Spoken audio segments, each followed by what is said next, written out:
On this page of our notes, we're going to use these diagrams to review those properties of water that we discussed in the last lecture. This diagram here is showing you a glass tube here, and we have a container of water, and you can see that the water is moving upward in that glass tube. This is trying to show you capillary action. Remember though, there was two other properties of water that are associated or contributing to capillary action. The fact that the water is attracted to the glass, I'm going to kind of show that with that arrow there, that is adhesion. And then as one water molecule moves up and it pulls another one with it, that is cohesion. In this diagram, we're trying to show you that water is a good solvent. When we put molecules in there, like sodium chloride, that are ionically bonded, they can dissociate and they're getting dissolved in water. So we can say that water is a good solvent.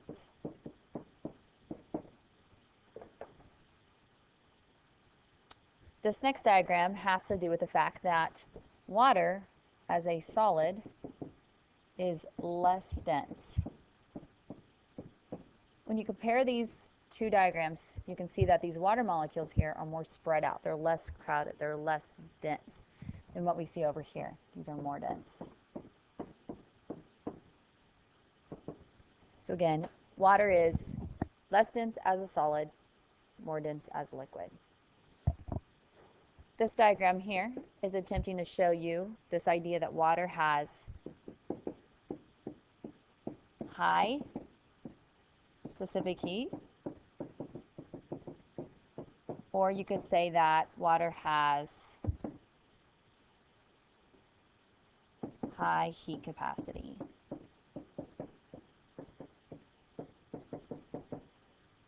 Looking at this graph, what this is saying is that if you add this much heat, let's say 100 joules, you add this much heat to water, then the temperature is going to rise, but only to this degree.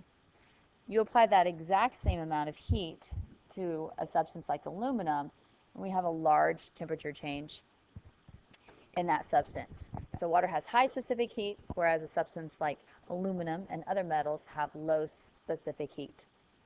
And then the last diagram is attempting to show you that we have, it looks like two molecules. They're binding together here, so you can see that they are now linked. And you can see that we have water here, and it's coming out in this reaction, or it's being produced in this reaction. So another property that we discussed is that water participates in reactions.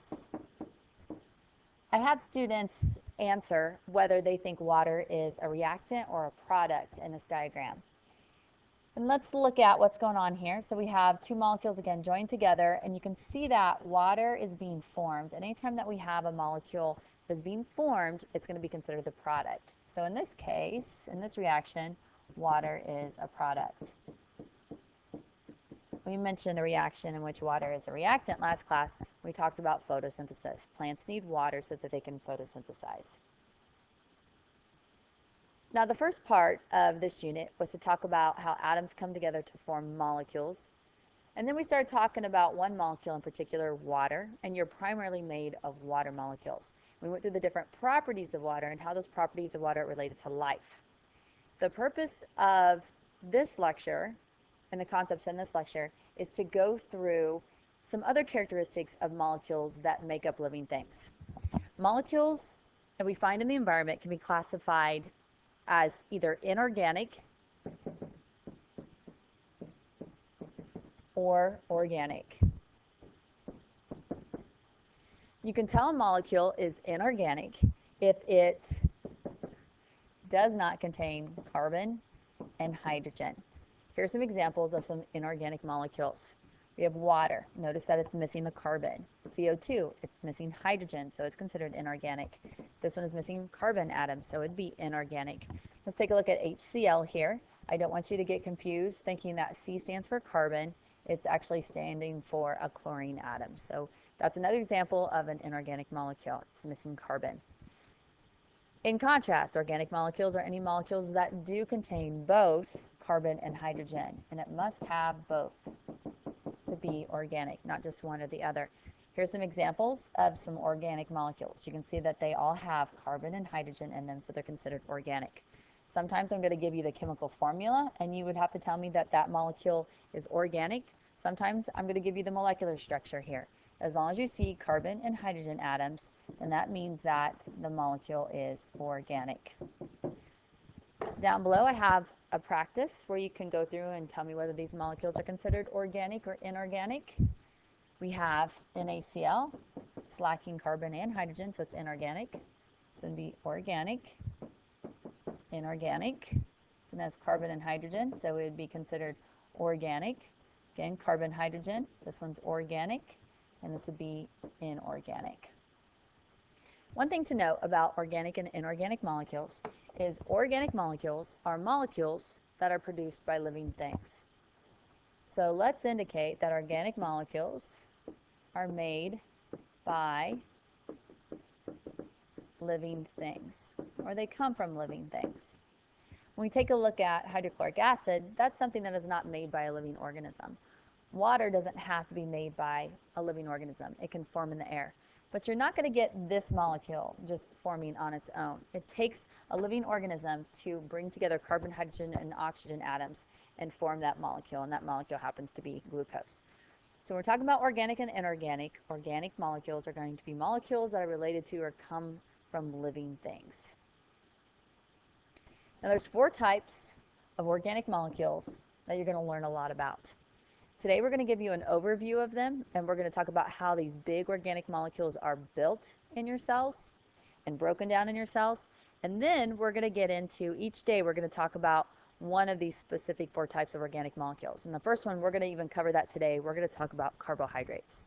So the first organic molecule, or one of the 4 types you're going to have to know, would be carbohydrates. Another organic molecule you're going to have to tell me about would be proteins. Lipids is another one, and the common name is fats. And then finally, nucleic acids. Since we're going to start with carbs, let's go ahead and talk about, in general, the use for carbs. The reason why you have to have carbs in your diet, they provide you energy. We can also use some carbs to build some specific cell structures. And one cell structure that we see primarily made of carbohydrates are cell walls. So let's indicate cell walls are commonly built of carbohydrates. We'll come back and we'll fill in this other information when we talk about the proteins, lipids, and nucleic acids. Now let's take a look at the general structure of these organic molecules. We're going to look at some models of these molecules and what they look like.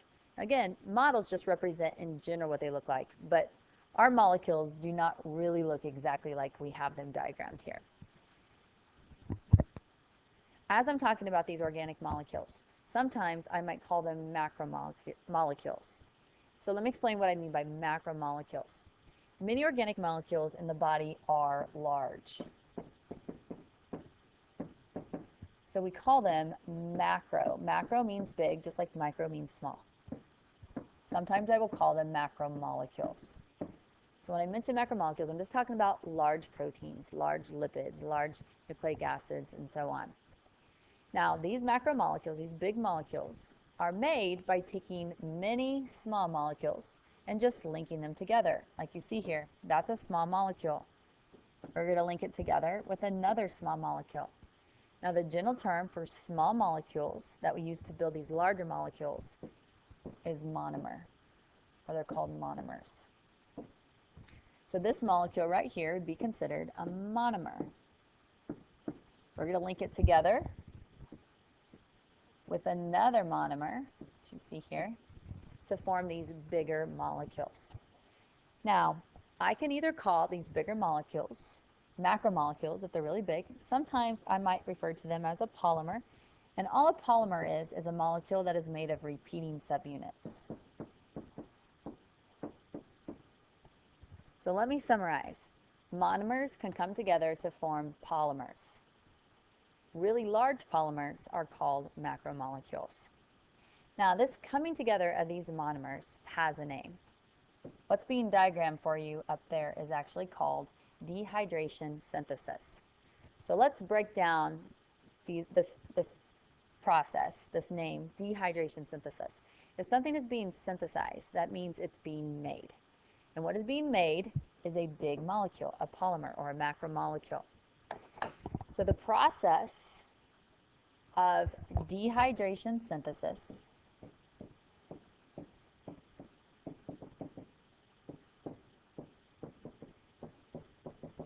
makes molecules. To synthesize means to make. Let's talk about this dehydration part. Here I have one monosaccharide. And I'm going to get into more about monosaccharides. You can also, right now, we're just going to call them monomers. I have one monomer, and I have another monomer, and I want to link them together to form a bigger molecule. I'm going to build a polymer. Notice that to hook these two molecules together, I'm going to have to remove some atoms. So I remove an OH here and an H here, and two hydrogens and an oxygen form water. So in order to hook together two monomers, I had to remove water. Think about this term dehydration. If you're dehydrated, you've had too much water removed from your system. So to join two monomers or small molecules together, water is released in this process, and that's why it's called dehydration synthesis. If we want to take some monomers that are strung together in a polymer, like you see here, so we already have many monomers linked together. If I want to break them apart, well, I'm going to have to add that water back in there. This process, where we're using water to break apart molecules into smaller molecules, is called hydrolysis. Think of this part of the word, hydro. Think of hydrate. If I hydrate you, we're going to give water to you. And lysis means to cut or to break. So again, we have a big molecule here, and we want to cut it into smaller molecules.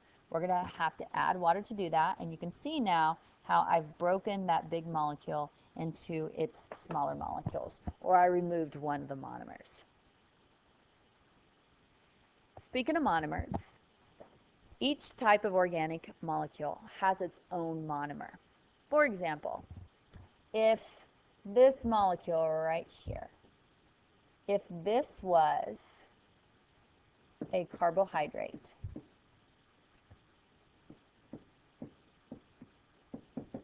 then this small molecule there, that monomer, would be called a monosaccharide.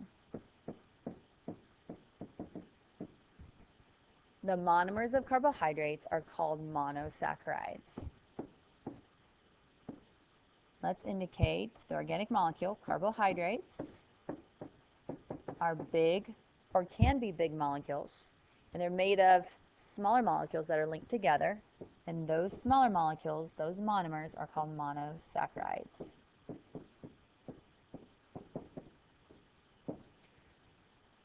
Each type of organic molecule has its own special type of monomer, and you'll need to know which monomers go with which organic molecules. So again, the monomers of carbohydrates are called monosaccharides. We're going to cover the other monomers when we talk about these other three types of organic molecules in different class periods. For now, I'm going to skip this page. We're going to use it to review the next class. And now we're going to come down here to this carbohydrate page. Everything that you need to know about carbs is found on this page, and I try to put everything just on one page so it's all there and it's easy for you to study. Carbs come in three forms. Some carbohydrates are called monosaccharides. So the first type of carbohydrate is a monosaccharide. Another type of carbohydrate is a disaccharide. And then the third type of carbohydrate we have are called polysaccharides. Let's take a look at, first, our monosaccharides. These monosaccharides, remember, these are the monomers. Let's indicate that.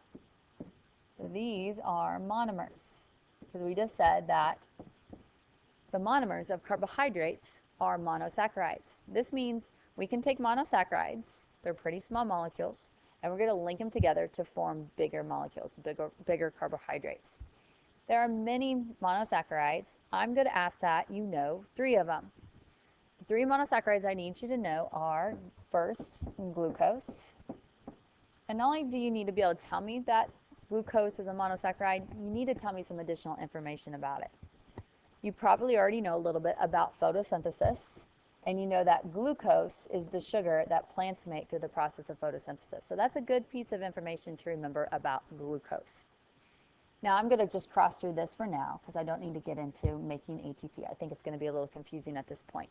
Right now, just remember that plants produce glucose. Glucose is a monosaccharide, and they produce that monosaccharide through the process of photosynthesis. I'm going to talk about this information after I've introduced the next type of carbohydrate to you, those disaccharides. The second type of monosaccharide is fructose. When you bite into a piece of fruit and it's sweet, you're tasting fructose. Fructose is a sugar commonly found in fruits. We find fructose in corn as well, and you might not think of corn being a fruit. And because we grow so much corn, we can isolate that fructose. It's going to taste sweet, and we use it to sweeten many of our foods. So that's some common information that you might want to know about fructose. And again, I'm going to talk about this part after I get into disaccharides. The third monosaccharide to know is galactose. And I'm going to talk more about galactose whenever we talk about this disaccharide here, which is lactose. Now, something about monosaccharides and disaccharides that we're just about ready to talk about is if you put them on your tongue, they are going to taste sweet. Any sugar that tastes sweet, we call it a simple sugar. One thing to note with simple sugars is that we want to try to minimize the amount of simple sugars that we have in our diet. And that can be hard to do because they taste so good. But too many simple sugars in your diet can lead to other things, like the development of diabetes. Now let's go into our disaccharides. And something to note is that disaccharides are also going to taste sweet. That's why I have it up here, both monosaccharides and disaccharides are considered simple sugars. They're going to taste sweet. There are 2 disaccharides that I want you to know, and you probably already can tell me that that prefix di means 2. So that might help you remember when you're trying to remember all of these sugars that I've given you, that there's 2 of them that are going to fall into this disaccharide category, and di means 2. The first disaccharide is sucrose. Sucrose is regular old table sugar. So if you put sugar in your tea or if you bake cookies, then you're using sucrose most likely. Now, sucrose is considered a disaccharide. Di means 2, is because you had to take 2 monomers, 2 monosaccharides. You had to take a glucose. Remember, glucose is a monomer, or you can say it's a monosaccharide. And you had to hook it together with another monosaccharide, another monomer, which is fructose. And you can see that in this diagram here. If you hook together a glucose and a fructose, that's how you get this disaccharide called sucrose. So sucrose is made of 2 monosaccharides. Same with lactose. It's a disaccharide. Lactose is a sugar that is found in milk. You've probably heard of it before because you probably know someone who is lactose intolerant. Lactose is a disaccharide, so it's made of 2 monosaccharides. If you hook together a glucose and a galactose, which is the reason why I mentioned galactose up here, you're going to get a molecule called lactose. The reason why people are lactose intolerant is because they don't have an enzyme that can actually break apart the galactose and glucose in your digestive system. When they're broken apart, they don't upset your digestive system. But whenever they stay together as a lactose molecule, then they can make you feel uncomfortable. Going back up here, that's why I wanted to wait and talk about this up here until I went through the disaccharides. So a fact that you can tell me about galactose is it's one of the monomers that is used to make lactose. If you connect a galactose to a glucose, then you're going to get a disaccharide, which is called lactose in this situation. Up here, for fructose, I said it's a monomer used to make sucrose. Because if you want to make sucrose, you have to take fructose and hook it together to a glucose. And then over here for glucose, I mentioned it is one of the monomers of sucrose. It is one of the monomers of lactose. But we haven't talked about starch and glycogen, so let's do that now. Now we're going to get into the polysaccharides, and I'm just going to say for now you can ignore this one. This is one I bring up in AP, but if you worry about memorizing these other three and what they're known for, that's going to be good enough. Polysaccharides are made by taking many monomers, many monosaccharides, and linking them together. Let's take a look at starch. Starch is made by plants taking glucose molecules. So I'm going to put a G there to represent that's glucose right there. By linking together hundreds, if not thousands, of glucose molecules. Now I have a molecule called starch.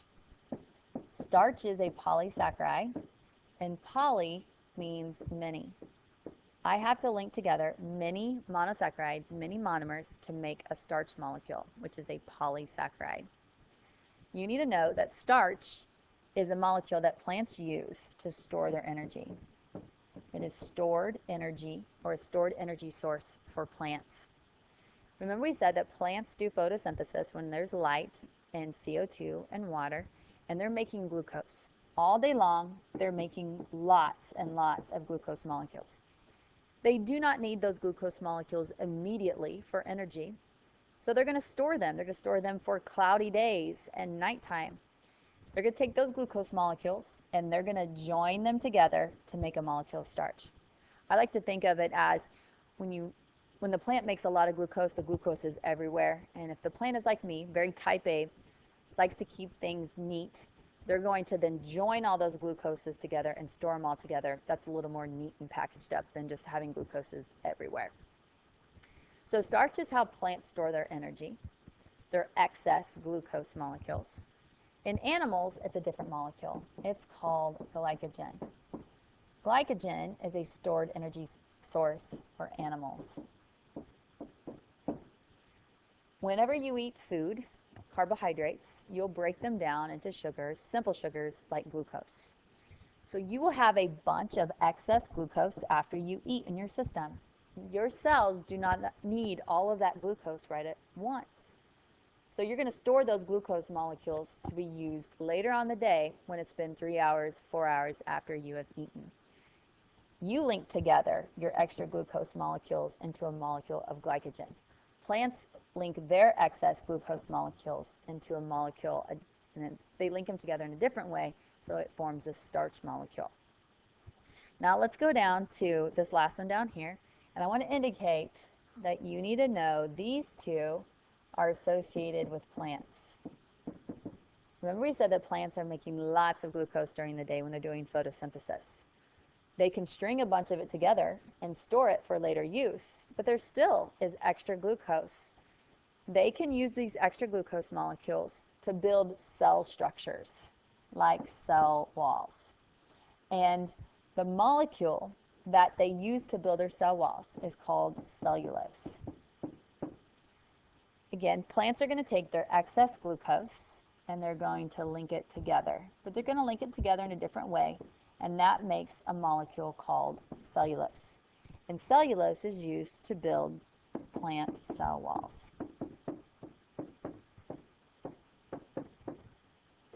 So remember that starch is a stored energy source.